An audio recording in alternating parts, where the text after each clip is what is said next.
This is the Tututupo Tiki. Now, Trader Vic himself was a marketing genius who loved an island-sounding name, and the Tututupo sounds kind of like a chant, and I really couldn't find any actual evidence this word existed before Vic put it on the menu, but whether he invented it or borrowed it, the word does kind of sound like something you would find in a Haka chant. So the most famous Haka in the world is the Kamite, and it was composed by Te Rauparaha, a chief of the Ngāti Toa. And he was being hunted by his enemies at the time, and so he was hiding in a kūmara, or a type of sweet potato storage pit, while a wahine sat over the opening to conceal him in the dark. And when the pursuers were finally convinced he was gone, he climbed back out into the sunlight and composed the Kamite on the spot. And the words celebrate life over death. It's Kamite, Kamite, Keora, Keora, or I die, I live, I live. And a century later, the All Blacks, the rugby team, made it world famous, performing it before every one of their matches. The stomping, the chanting, the wide eyes, and the intensity became one of the most recognizable displays of strength and unity on the planet, and makes even this old white dude with a desk job want to run through a wall. So for the Tututupo Tiki, we start with a half an ounce of honey syrup, and then we add in 1 ounce of lime juice, 2 ounces of pineapple juice. So the next ingredient on the list is actually something that not everybody will have, and it'll be a little bit harder to find because pretty much I think the only place you can find it is on the Trader Vic's website, is their grog concentrate. So I grabbed this, 1, because it was cheap, and 2, because this is used in all of their bars and restaurants around the world, most notably in their Navy grog. So I thought, why don't I grab this at, I think it was $8, bring it into my home bar where I have more control over the ingredients that you use with the grog concentrate. And then I found this cocktail and I thought, let's give this one a shot. So yeah, it's going to be a little bit harder to make this cocktail at home if you don't have the grog concentrate itself.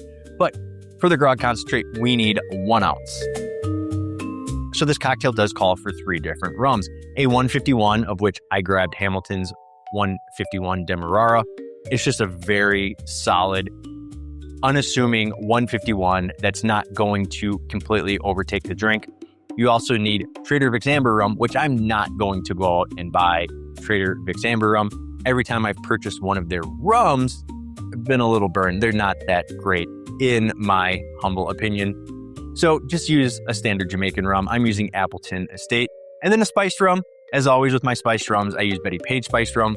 It is probably my favorite spiced rum on the market today, but any spiced rum that you have in your home will work for this cocktail. So you need 1 ounce each of a Jamaican rum, a spiced rum, and a 151. And to round this cocktail out, we will need to flash blend it with ice and then strain into a glass of your choice.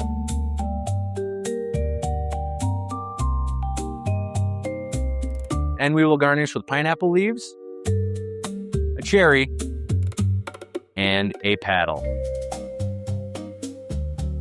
And there she is, the Tututupo Tiki.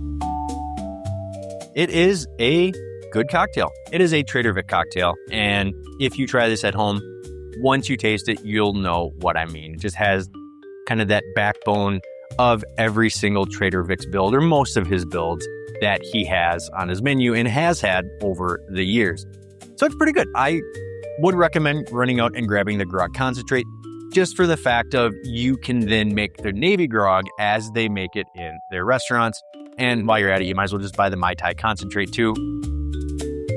I've had that one before. It's pretty good, and it does make a fairly solid Mai Tai. Plus you only use, I think, 1/4 ounce or 1/2 ounce when you make a Mai Tai, so it's not too bad. But definitely run out and grab both of these. I can see this getting some use. I do think I want to play around with this and not just use this in Trader Vic's recipes, their standard recipes. I think I want to just kind of play around with it and try it in maybe some other cocktails that wouldn't necessarily call for it, or just some originals, or just when I'm having fun back behind the bar.